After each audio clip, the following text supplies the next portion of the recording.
Hi అండి. నమస్తే. నేను మీ Lakshmi. Welcome back to our channel. Friends, ఈరోజు మన వీడియోలో బీరకాయ కూర ఎలా తయారు చేసుకోవాలో చేసి చూపిస్తున్నానండి. బీరకాయ నార్మల్‌గా అందరూ వండుకునేలా కాకుండా పాలు పోసి వండితే గనక బీరకాయ చాలా టేస్టీగా ఉంటుందండి. ఆ కూర ఎలా తయారు చేయాలో ఇప్పుడు వీడియోలో చూసేద్దాం. బీరకాయలు నేనొక 800 గ్రామ్స్ తీసుకున్నానండి. బీరకాయల్ని శుభ్రంగా కడుక్కొని వీటి పైనున్న తొక్కు ఉంటుంది కదా! ఆ తొక్కు మొత్తం తీసేయాలండి. ఇది మనం బయట కొనుక్కున్న బీరకాయలు కాబట్టి వీటి పైనున్న స్కిన్‌ని ఉట్టి గీతలా ఉంది చూసారా? అది కాకుండా మొత్తం తీసేయాలి. అదే మీ ఇంట్లో పండిన అంటే మనం పెంచుకున్న ఆటికి వస్తే గనక వాటికి పైన సన్నగా రఫ్‌గా ఉంది చూసారా? ఆ తోలు మాత్రం తీస్తే గనక సరిపోతుంది. లేదంటే గనక వీటికున్న స్కిన్ మొత్తము కూడా కంప్లీట్‌గా తీయాలి. ఎందుకంటే వాళ్ళు మందులు చల్లుతారు గదండీ! మనకి బీరకాయలు కాసేటప్పుడు. అందుకని చూసారు గదా! నేను వీడియోలో చూపించినట్టుగా మొత్తం స్కిన్ తీసేసాను. ఒకవేళ మీ తోటలో పండినవి అయితే గనక, మీరు పెంచుకున్నవి అయితే గనక తోలు పైపైన తీస్తే సరిపోతుంది. ఇప్పుడు వీటిని సన్నగా కట్ చేసుకోవాలి. ఈ బీరకాయ తోక్కునండి కావాలంటే పచ్చడి చేసుకుంటారు. కాకపోతే ఇప్పుడు అన్ని మందులు చల్లుతా అంతా ఇదవుతున్నాయి కదా! అందుకని చెప్పి ఈ తొక్కును పడేస్తున్నామండి. ఇట్లా తీసుకుంటే గనక బీరకాయతో తొక్కు పచ్చడి కూడా చాలా బావుంటుంది.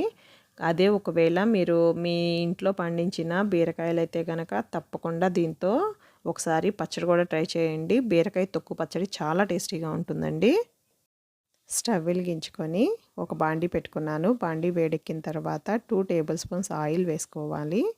ఆయిల్ కొంచెం హీట్ ఎక్కిన తర్వాత 1 టీ స్పూన్ పచ్చి శనగపప్పు వేసుకోవాలి. అలాగే 1 టీ స్పూన్ సాయి మినపప్పు లేదా నేను మినప గుండ్లు వేసుకున్నాను. అలాగే హాఫ్ టీ స్పూన్ ఆవాలు, హాఫ్ టీ స్పూన్ జీలకర్ర, అలాగే ఒక 5, 6 పచ్చిమిరపకాయలను కట్ చేసుకొని సన్నగా వేసుకోవాలి. అలాగే ఒక ఆనియన్‌ని సన్నగా కట్ చేసిన ఆనియన్ వేసుకొని ఒక్కసారి కలుపుకొని దానిలోనే ఒక రెమ్మ కరివేపాకు కూడా యాడ్ చేసుకోవాలి. ఇప్పుడు ఒకసారి కలుపుకొని దీనిలోనే మనకి ఆనియన్స్ చక్కగా బ్రౌన్ కలర్‌లో ఫ్రై అవ్వడానికి ఒక టేబుల్ స్పూన్ వరకు నేను సాల్ట్ యాడ్ చేస్తున్నాను. ఈ సాల్ట్ మొత్తము కూడా మనకి తాలింపుకి కలిసేలా కలుపుకున్న తర్వాత దీనిలోనే ఒక హాఫ్ టీ స్పూన్ పసుపు కూడా యాడ్ చేసుకొని కలుపుకోవాలి. మనం ఇలా వేయడం వల్ల మనకు ఉల్లిపాయలు కూడా త్వరగా వేగిపోతాయి. ఇప్పుడు మనం ముందుగా కట్ చేసుకొని పెట్టుకున్న బీరకాయ ముక్కలను కూడా దీనిలో యాడ్ చేసుకొని ఒకసారి మొత్తం మన తాలింపులోకి కలిసేలాగా కలుపుకుందాం. బీరకాయ ముక్కలు పైన ఉన్న తోలు మొత్తం మనం తీసివేసాం కదా! అట్లా తీయడం వల్ల మనకి బీరకాయలు చాలా త్వరగా ఉడుకుతాయండి. ఇదేమి ఎక్కువ టైం కూడా పట్టదు. మనం ఇలా కలిపి దాని మీద మూత పెట్టేసుకొని మనం సిమ్‌లో పెట్టుకొని కొంచెం సేపు మగ్గనిచ్చామంటే దాంట్లో కొంచెం వాటర్ కూడా వస్తాయన్నమాట.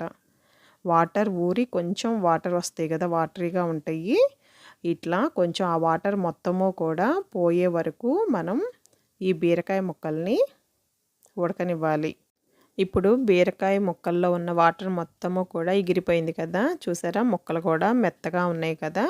అంటే బీరకాయ మొత్తం ఉడికిపోయిన టైంలో ఇప్పుడు మనం ఒక టీ స్పూన్ కారం వేసుకోవాలి. అలాగే ఒక టీ స్పూన్ ధనియాలు, జీలకర్ర కలిపిన పౌడర్ కూడా వేశాను. ఇప్పుడు ఒక్కసారి మొత్తం మనం కూర కలుపుకొని దీన్ని మళ్ళా మూత పెట్టుకొని కొంచెం సేపు సిమ్‌లో పెట్టి కొంచెం మగ్గనివ్వాలి. మొత్తం మనం ఈ బీరకాయ మొత్తం ఉడికిపోయిన తరువాత మాత్రమే మనం పాలు వేసుకుంటే టేస్ట్ బావుంటుందండి. ఇప్పుడు కూర మొత్తం రెడీ అయిపోయింది కదా! ఇప్పుడు ఈ టైంలో మనం పాలను పోసుకోవాలి. పాలు నేను 2 కప్పులు పోస్తున్నాను. ఈ 2 కప్పులు పాలు పోసిన తర్వాత ఒకసారి కలిపేసి మూత పెట్టి స్టవ్ ఫ్లేమ్‌ని మనం మీడియం ఫ్లేమ్‌లోకి అడ్జస్ట్ చేసుకోవాలి. అడ్జస్ట్ చేసుకొని కొంచెం సేపు ఉడకనివ్వాలి. ఇప్పుడు కొంచెం సేపు ఉడికిన తర్వాత ఒక్కసారి కలుపుకోండి. కలుపుకున్న తర్వాత ఈ టైంలో మనం ఫ్లేమ్‌ని సిమ్‌లో పెట్టుకోవాలి. సిమ్‌లో పెట్టేసుకొని మొత్తం ఒక్కసారి కలిపేసుకొని మూత పెట్టి కొంచెం సేపు ఉడకనివ్వాలి. ఈ పాలు మనం పోస్తున్నప్పుడు అవి కొంచెం సేపటి తర్వాత ఇరిగిపోయినట్లు అట్లా కనిపిస్తుందండి. అట్లా కనిపిస్తే ఏమి టెన్షన్ పడక్కర్లేదు. అది పాలు దాంట్లో పోసినప్పుడు కొంచెం అట్లా ఇరిగినట్టు కనిపిస్తాయి. మనం సిమ్‌లో పెట్టి కుక్ చేసుకోవడం వల్ల అది ఇప్పుడు పన్నీర్ టేస్ట్ వస్తుందనమాట. పన్నీరు మనకి ఎట్లా టేస్ట్ ఉంటుందో ఆ టేస్ట్‌లోకొచ్చి కూర చాలా బావుంటుందండి. ఇప్పుడు మొత్తం దగ్గరకొచ్చేస్తుంది కదా! చూసారా? అట్లా దగ్గరగా వచ్చే టైంలో మనం కొత్తిమీర కొంచెం జల్లుకొని లోపల ఉన్న పాలు కూడా మొత్తం ఎగిరిపోవాలన్నమాట. మీరు కొత్తిమీర వేసుకోవాలి అనుకుంటే కనుక ఈ టైంలో ఒకసారి కొత్తిమీర కూడా వేసేసుకొని ఒక్కసారి కలిపేసుకుంటే కనుక మనకి కూర రెడీ అయిపోతుందండి.